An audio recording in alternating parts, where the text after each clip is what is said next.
அனைவருக்கும் வணக்கம். 13/7/2022 இருந்துங்க 31/12/2024 வரைக்கும் நமக்கு நடந்த அநீதிகள் என்னென்ன, நம்ம எத்தனை முறை கோர்ட்டுக்கு போயிருக்கோம், சுப்ரீம் கோர்ட்டுக்கு எத்தனை முறை, ஹை கோர்ட்டுக்கு எத்தனை முறை, விழுப்புரம் மாவட்ட நீதிமன்றத்தில் விழுப்புரம் கோர்ட்டுக்கு எத்தனை முறை போயிருக்கிறோம், கள்ளக்குறிச்சி கோர்ட்டுக்கு எத்தனை முறை போயிருக்கோம், எங்கெங்க நமக்கு என்னென்ன அநீதிகள் நடந்தது அப்படிங்கிறதெல்லாம் நீங்களே பாருங்களேன். சுப்ரீம் கோர்ட்டுக்கு நம்ம 2 முறை போயிருக்கோம். ஒன்று நம்ம டாக்டர் ஹைகோர்ட்டில் கேட்டிருந்தோம். நமக்கான டாக்டரை ஹைகோர்ட்டு தரத்துக்கு மறுத்துட்டாங்க. அதனாலலாம் நமக்கு டாக்டர் வேணும் அப்படின்னு சொல்லி கேட்டு நம்ம சுப்ரீம் கோர்ட்டு போயிருந்தோம். ஆனால் அங்கேயுமே நமக்கான டாக்டரை தராமல் நம்மளுடைய மனுவை தள்ளுபடி பண்ணிட்டாங்க. நீங்கள் ஹைகோர்ட்டில் போய் பார்த்துக்கோங்க அப்படின்னு சொல்லி நம்ம மனுவை தள்ளுபடி பண்ணிட்டாங்க. அது நம்ம எத்தனாம் தேதி போனோம் அப்படின்னு பார்த்தீங்கன்னா 19/7/2022 நம்ம டாக்டர் வேணும் அப்படின்னு சொல்லி கேட்டு போயிருந்தோம். 18ஆம் தேதி சாயந்தரமே மெயில் அனுப்பி 19ஆம் தேதி நம்ம கேஸ் வந்தது. ஆனால் அவங்க 2 நாள் கழிச்சு நமக்கு சொல்கிறேன் அப்படின்னு சொல்லியிருந்தாங்க. 2 நாள் கழிச்சு சொல்லும் போது இந்த மனுவை நமக்கு தள்ளுபடி பண்ணிட்டாங்க. நம்ம போகும்போது செவ்வாய்க்கிழமை 19/7/2022 போனாங்க. அதன் பிறகு பார்த்தீங்கன்னாக்க இன்னொரு முறை நம்ம போயிருக்கோம். எப்போ போனோம் அப்படின்னு பார்த்தீங்கன்னா 9வது மாசத்துல போயிருக்கோம். 9வது மாசத்துல எதுக்காக போனோம் சுப்ரீம் கோர்ட்டு அப்படின்னா, இந்த நாதிரிகளை ஜாமீன்ல இருந்து வெளியே விட்டாங்க இல்லைங்களா, அதுக்காக இவங்களை வெளியே விடக்கூடாது. ஐயா வெளியே விடும்போது இளந்தர ஐயா சொன்ன அந்த ஜட்ஜ்மெண்ட் தவறானது. இது ரெண்டும் நம்ம மேல்முறையீடு பண்ணியிருந்தோம். அதுக்கு தான் சுப்ரீம் கோர்ட் ஐயா சொன்ன அந்த கருத்தை எந்த இடத்துலையும் கருத்தில் கொல்லக்கூடாது அப்படின்னு சொல்லி ஒரு உத்தரவு போட்டாங்க. அவனுங்களை வெளியில விட்டது தான். ஏன் அப்படின்னு பார்த்தீங்கன்னா, காவல்துறை சொல்லிடுச்சு அவங்க எங்களுக்கு எந்த ஒரு விசாரணைக்கும் தேவையில்லைன்னு சொல்லிட்டாங்க. சார்ஜ் ஷீட்டும் ரெடியா இருக்கு அப்படின்னு சொல்லிட்டதுனால அந்த ஜாமீனை பத்தி அவங்க எதுவும் பேசல. இதுக்கு மட்டும் உத்தரவு போட்டாங்க. இப்போ ஹைகோர்ட்டு நம்ம எத்தனை முறை போயிருக்கோம் அப்படின்னு பார்த்தீங்கன்னா, ஃபர்ஸ்ட் 15ஆம் தேதி 14ஆம் தேதியே நம்ம ஃபீல்டு போஸ்ட் பண்ணிட்டு 15ஆம் தேதி தான் நம்ம இது அப்ளை ஆகுது. ஆனால் நம்மளது 18ஆம் தேதி தான் முதல் முறையாக நம்ம கோர்ட்டுக்கு 18/7/2022 திங்கட்கிழமை தான் ஹைகோர்ட்டுக்கும் முதல் முறையாக நம்மளுடைய ரெட் பெட்டிஷன் வந்துச்சு. அப்போ தான் நம்ம டாக்டர் கேட்டிருந்தோம். 18ஆம் தேதி அவங்க டாக்டர் தர முடியாது அப்படின்னு சொல்லிட்டாங்க. அதன் பிறகுதான் நம்ம டெல்லிக்கு போனோம். இது மாதிரி ஹைகோர்ட்லயும் எத்தனையோ முறை நமக்கு வந்தது.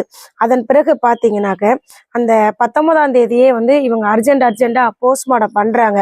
பண்ணிட்டு டெல்லியில முடியாது அப்படின்னு சொன்ன உடனே திரும்ப 22ஆம் தேதி சென்னையில வருதுங்க. அது வெள்ளிக்கிழமை 22/7/2022 ஹைகோர்ட்ல திரும்ப வருது. நம்மளோட இது என்ன சொல்றாங்கன்னா, இந்த மாதிரி நீங்களே பாப்பாவை வாங்கிக்கிறீங்களா, இல்ல அரசே பிள்ளைய அடக்கம் பண்ணிடும் அப்படின்னு நம்ம கிட்ட சொல்றாங்க ஹைகோர்ட்ல. அதன் பிறகுதான் நம்ம 23/7/2022 நம்ம பாப்பாவை வாங்கி நம்ம விதைச்சோம். ஆனா 26/8/2023 இருக்கு பாத்தீங்களா, அப்பதான் அந்த நாதேரிகளை ஜாமீன் ரத்து பண்ண வச்சாங்க. அவனுக்கு ஜாமீன் கிடைச்ச தேதி அப்படின்னு பார்த்தீங்கன்னா வெள்ளிக்கிழமை 26/8/2023 நடந்துச்சுங்க.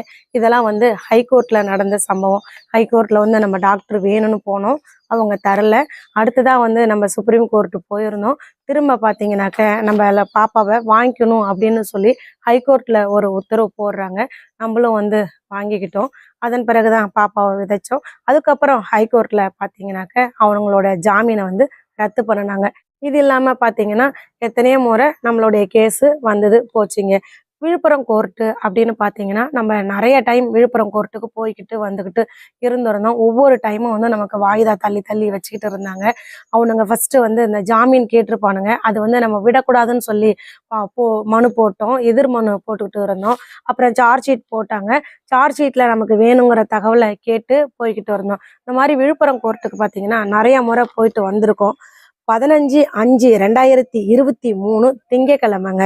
அன்னைக்குதான் ஃபர்ஸ்ட் சிபிசிஐடி நாங்கள் சார்ஜ் ஷீட்டு போட்டு கொடுத்துட்டோம் அப்படின்னு சொல்லி கோர்ட்டுக்கு கொடுக்குறாங்க. 15/5/2023 சார்ஜ் ஷீட்டு போட்டாச்சு அப்படின்னு சொல்லி சிபிசிஐடி கோர்ட்ல கொடுக்குறாங்க. அதன் பிறகு பார்த்தீங்கன்னா 25/5/2023 கோர்ட்ல இருந்து நமக்கு ஒரு சம்மன் வருது. இந்த மாதிரி வந்து சார்ஜ் ஷீட்டு போட்டுட்டாங்க. அவங்க கோர்ட்ல வந்து கொடுத்துட்டாங்க. அந்த சார்ஜ் ஷீட்ல பார்த்தீங்கன்னாக்க இந்த மாதிரி கிருத்திகாவும் ஹரிப்பிரியாவும் நீக்கிட்டாங்க. அவங்களுக்கும் இதுக்கு எந்த சம்பந்தமும் இல்லை. சிவசங்கரன் இந்த சாந்தி ரவிக்குமார் மட்டும் ஹாஸ்டல் பர்மிஷன் இல்லாம இருக்கிறதுக்காக அவங்கள இந்த வழக்குல சேர்த்திருக்காங்க. நீங்க வந்து நேரில் ஆஜராகணும் அப்படின்னு சொல்லி 5/6/2023 நீங்க நேர்ல ஆஜராகணும் அப்படின்னு சொல்லி கோர்ட்ல இருந்து நமக்கு ஒரு சம்மன் வந்ததுங்க. நம்ம கோர்ட்டுக்கு போயிட்டு நம்ம சார்ஜ் ஷீட்டை கேட்குறோம். அப்போ வந்து அவங்க சார்ஜ் ஷீட்டை வாங்கணும்னாங்க. அதன் பிறகுதான் பார்த்தீங்கன்னா அந்த ஃப்ரீ காப்பி தரலான்னு சொல்லி ரத்தன் ஐயா சொன்னாரு. சட்டத்தில் இடம் இருக்கு, புகார்தாரருக்கு ஃப்ரீ காப்பி கிடைக்கணும் அப்படின்னு சொல்லி அதை வந்து நம்ம ஒரு மனு போட்டிருந்தோம். இந்த மாதிரி எங்களுக்கு ஃப்ரீ காப்பி வேணும் அப்படின்னு சொல்லி மனு போட்டு அந்த சார்ஜ் ஷீட்டு நம்ம கைக்கு எப்போ கிடைச்சிது அப்படின்னு பார்த்தீங்கன்னாக்க 12/6/2023 தாங்க நம்ம கைக்கு கிடைச்சிது. 5/6 நம்ம கோர்ட்டுக்கு போனோம். அதன் பிறகு சார்ஜ் ஷீட்டை வந்து நமக்கு ஃப்ரீ காப்பி வேணும் அப்படின்னு கேட்டு மனு போட்டே வந்து 12/6/2023 வந்து திங்கட்கிழமை அன்னைக்கு தான் நம்ம சார்ஜ் ஷீட்டை கொடுக்குறாங்க. ஜெராக்ஸ் போட்டு நம்ம கையில கொடுத்தாங்க.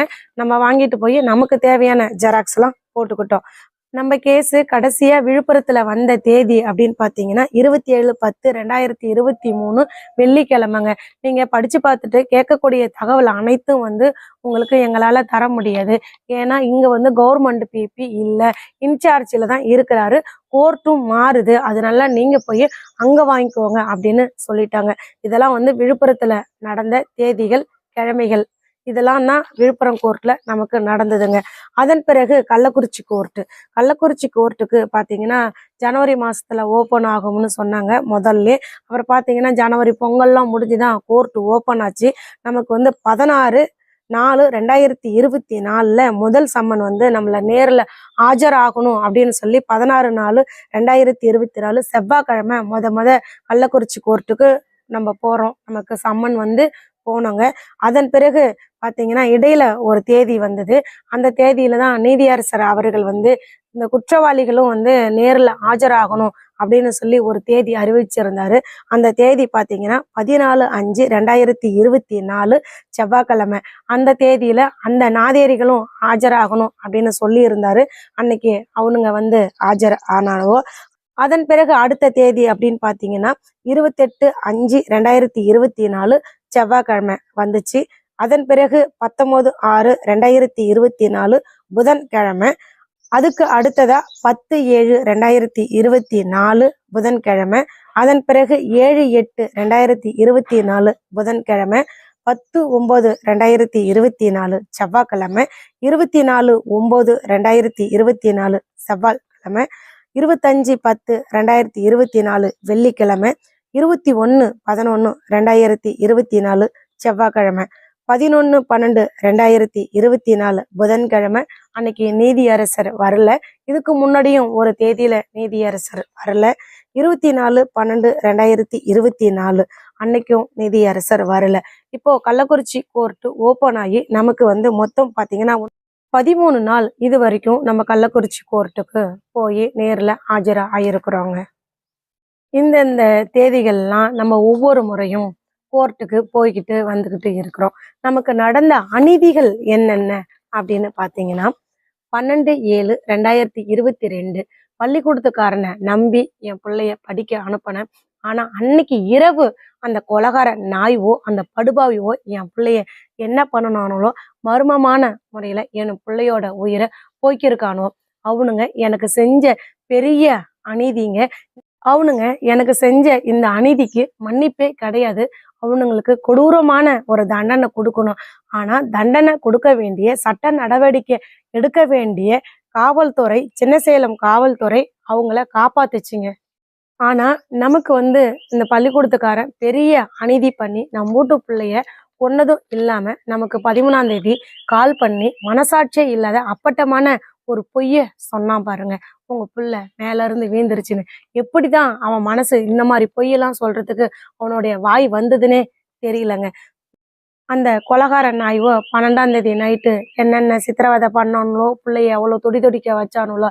ஆனா காலையில நமக்கு தகவல் சொல்றான். ஒரு பொய்யான தகவலை தான் கொடுத்தான். அவன் என்ன செஞ்சாங்கிறது இந்த தேதி வரைக்கும் வெளியே வரல. நமக்கு பொய்யான தகவலை கொடுத்தான். நம்ம போய் பார்த்த உடனே அவன் சொன்னது பொய் அப்படிங்கிறது நமக்கு தெரிஞ்சிருச்சு. அதன் பிறகு நம்ம பள்ளிக்கூடத்துக்கு ஓடுறோம். ஓடுனா அங்க சட்ட நடவடிக்கை எடுக்க வேண்டிய காவல்துறை அத்தனை பேரும் அவனுக்கு தான் உறுதுணையாவும் உண்மையாவும் இருந்தாங்க. அவனை தான் காப்பாத்துறதுக்கான வேலைகள் செஞ்சாங்க. அப்பவும் ஒரு போலீஸ் சொல்றாரு, அம்மா இவன் ஒரு பெரிய முதலை, இவனுக்கு பின்னாடி இன்னும் எத்தனையோ முதலைகள் இருக்குது, இவனை யாராலையுமே எதுவுமே பண்ண முடியாது, இவன் உன் பிள்ளைய மட்டும் இல்லம்மா, இத மாதிரி இன்னும் எத்தனை பிள்ளைகளை இவன் என்ன பண்ணுனாலும் யாரும் இவன் மீது சட்ட நடவடிக்கை எடுக்க மாட்டாங்க அப்படின்னு ஒரு சட்ட நடவடிக்கை எடுக்க வேண்டிய காவல்துறை அதிகாரியே சொல்றாருங்க. எவ்வளோ பெரிய அநீதிகள் அப்படின்னு நினைச்சு பாருங்களேன். சரி, இந்த போலீஸ்காரங்க தான் இவங்களுக்கு இப்படிலாம் பண்றாங்க. கண்டிப்பா மருத்துவர்கள் படிச்சவங்க இந்த மாதிரி அநீதிகளுக்கெல்லாம் துணை போக மாட்டாங்க. உண்மையும் நேர்மைக்கும் மட்டுமே நிற்பாங்க அப்படின்னு நம்பிதாங்க 14/7/2022 வியாழக்கிழமை அன்னைக்கு பார்த்தீங்கன்னா போஸ்ட்மார்ட்டம் பண்றோம். ஆனா போஸ்ட்மார்ட்டத்துலயும் உண்மையான தகவலே நம்ம கிட்ட இல்லை. போஸ்ட்மார்ட்டம் நம்ம பண்றோமோ இல்லையோ, நம்ம எடுத்துட்டு போகணும் அப்படிங்கிற நோக்கத்துல தான் அவங்க கொண்டுட்டு வந்து வைக்கிறாங்களே தவிர, அந்த வேனை இதெல்லாம் ஏற்பாடு பண்றாங்க, எடுத்துட்டு போங்கன்னு. ஆனா உண்மையான தகவலை அவங்க மனசாட்சிக்கு கட்டுப்பட்டு அவங்க சொல்லவே இல்லைங்க. உண்மைகளை மறைக்கிறதுக்கு மட்டுமே வேலை பார்த்தாங்க மருத்துவர்கள். அங்க நமக்கு நடந்த அநீதியும் எவ்வளோ பெரிய கொடுமைன்னு நீங்களே பாருங்க. அதன் பிறகு பார்த்தீங்கன்னா 15ஆம் தேதி சரி நம்ம மாவட்டத்துல நம்ம வந்து கலெக்டர்கிட்ட கொண்டு ஒரு மனு கொடுத்து பார்ப்போம், நம்ம தாலுகா ஆஃபீஸில் போய் ஒரு மனு கொடுத்து பார்ப்போம் அப்படின்னு அங்கே நாங்கள் மனு கொடுக்க போனோம். அவங்க வந்து நம்ம மனுவை ஏற்றுக்கிட்டாங்க. போஸ்ட்மார்ட்டம் ரிப்போர்ட்டுக்கு வந்து அவங்க ஃபோன் பண்ணினாங்க. ஏன் இன்னும் போஸ்ட்மார்ட்டம் ரிப்போர்ட் தராமல் இருக்கிறீங்கன்னு அவங்க ஃபோன் பண்ணினாங்க. அதன் பிறகுதான் நமக்கு போஸ்ட்மார்ட்டம் ரிப்போர்ட்டே தரத்துக்கு ஒத்துக்கிட்டாங்க. போஸ்ட்மார்ட்டம் ரிப்போர்ட்டை பார்த்த பிறகாவது இவங்க நம்ம பாப்பாவை எடுத்துகிட்டு போயிடுவோம் அப்படின்னு நினச்சி போஸ்ட்மார்ட்டம் ரிப்போர்ட்டை கொடுத்தாங்க.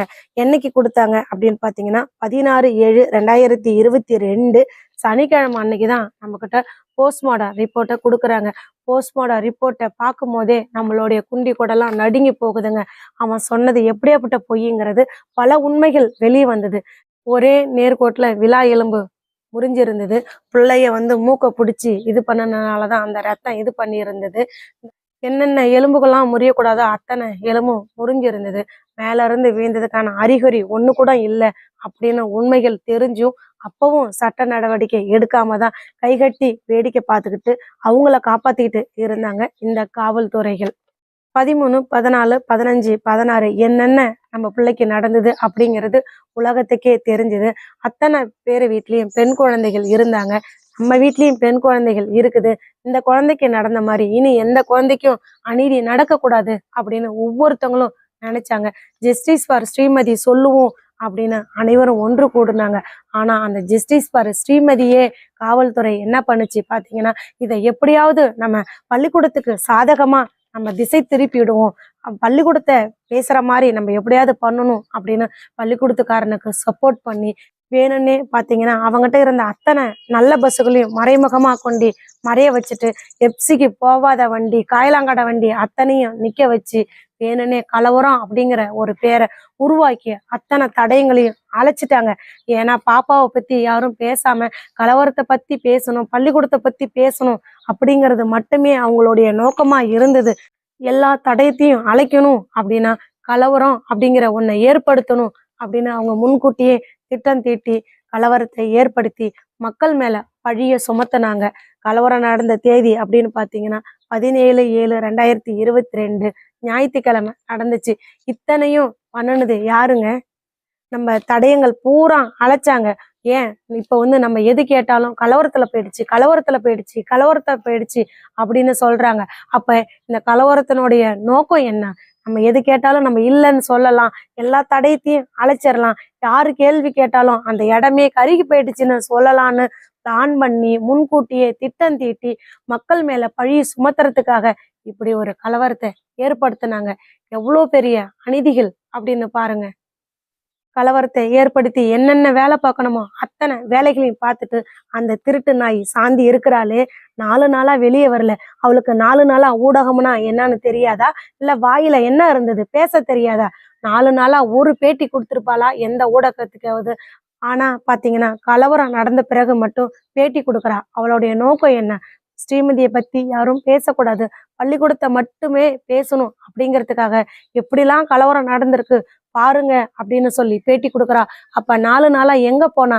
ஏன்னா அவ பேட்டி கொடுத்ததுக்கு காரணம் எல்லாரும் ஸ்ரீமதியை மறந்து கலவரத்தை பேசணும், பள்ளிக்கூடத்தை பேசணும் அப்படிங்கிற நோக்கம். அதுல நம்ம எப்படியாவது ஜெயிச்சிட மாட்டோமா அப்படின்னு பேட்டி கொடுக்குறா. நம்மளை பத்தி எல்லாரும் பேசிட மாட்டாங்களா? நம்ம வச்ச நெருப்புக்கு நம்ம பக்கம் யாராவது பேச மாட்டாங்களா அப்படின்னு பேட்டி கொடுக்குறா. எப்படிலாம் நாடகம் நடத்துறாங்க. அத்தனைக்கும் இந்த காவல்துறை அவங்க பக்கம் துணை போறாங்களே, இது எந்த வகையில நியாயம்? நீங்களே நினைச்சு பாருங்க. ஆனா அவ சொன்ன பொய்ய மக்களால யாரும் நம்பவே முடியல. அன்னை தேதியில இருந்து இன்னை தேதி வரையும் அனைவரும் நம்ம ஜஸ்டிஸ் பாரு ஸ்ரீமதி சொல்லிக்கிட்டே தாங்க இருந்துகிட்டு இருக்கிறோம்.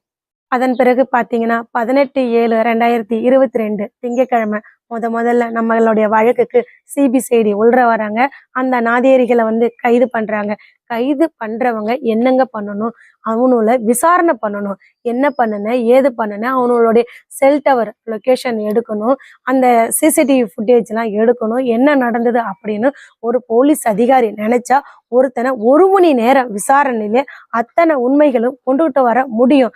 ஆனா அவங்க என்ன பண்ணுனாங்க அப்படின்னா, இவங்க 18ஆம் தேதி ஈவினிங்கே ஆன்லைன்ல பெட்டிஷன் போட்டுட்டாங்க. 19ஆம் தேதி கேஸ் சுப்ரீம் கோர்ட்ல ஏதாவது சொல்லிட்டா நமக்கு டாக்டர் கொடுத்துட்டா என்ன பண்ண முடியும்? ஆனா சுப்ரீம் கோர்ட் நம்ம நல்ல நேரமோ என்னவோ தெரியல 2 நாள் கழிச்சு பதில் சொல்றேன்னு அந்த பெட்டிஷனை தள்ளி வச்சிருக்கிறாங்க.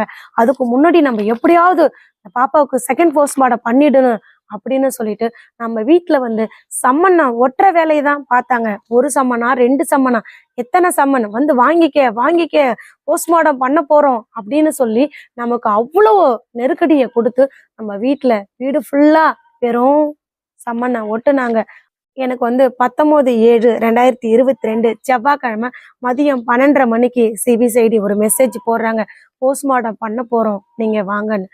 அப்ப கூட நான் சொல்றேங்க, போஸ்ட்மார்ட்டம் வேணாம், எனக்கு செகண்ட் போஸ்ட்மார்ட்டம் பண்ணாதீங்க, எனக்கு முதல் போஸ்ட்மார்ட்டத்திலே நம்பிக்கை இல்லை, என்னுடைய தரப்பு டாக்டர் வேணும்னு சொல்லி நான் சுப்ரீம் கோர்ட் போயிருக்கேன், கொஞ்சம் வெயிட் பண்ணுங்க, அங்க என்ன சொல்றாங்கன்னு தெரிஞ்சுக்கிட்டு அதன் பிறகு நீங்க போஸ்ட்மார்ட்டம் பண்ணிக்கோங்க அப்படின்னு கையெடுத்து கும்பிட்டு கண்ணீர் விட்டு திரும்ப பதில் அனுப்பின.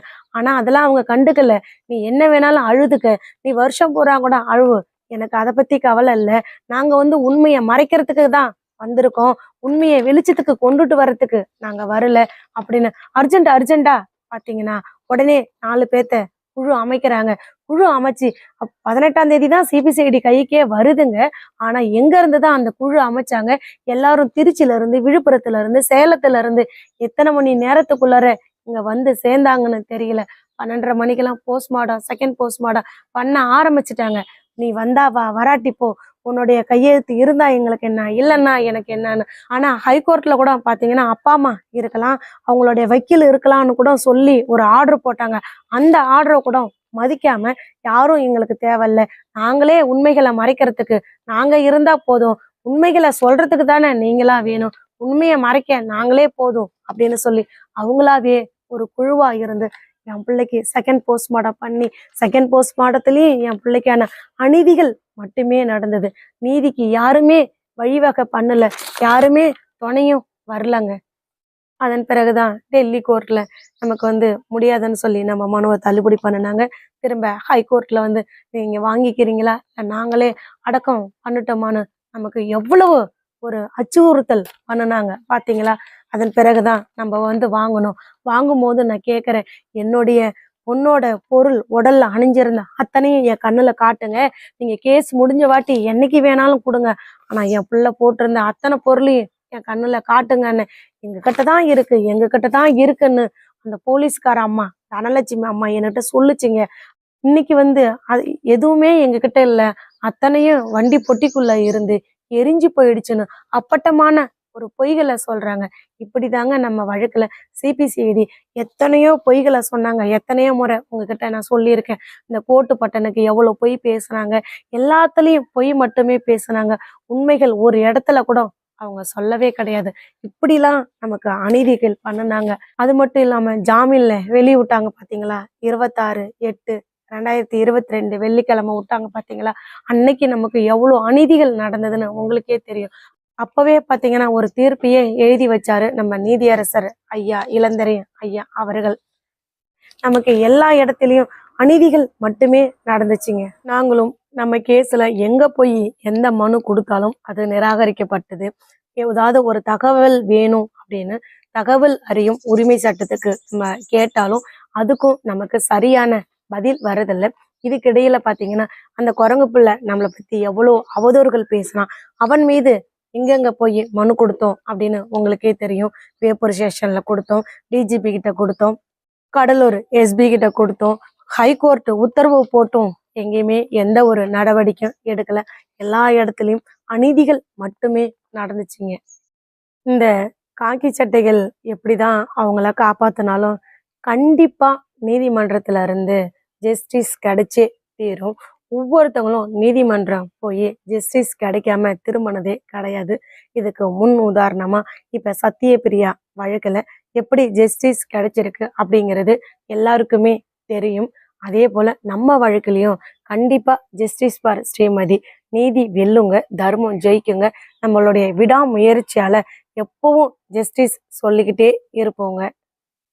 மனம் தளராம போராடிக்கிட்டே இருப்போங்க. Justice for Srimathi.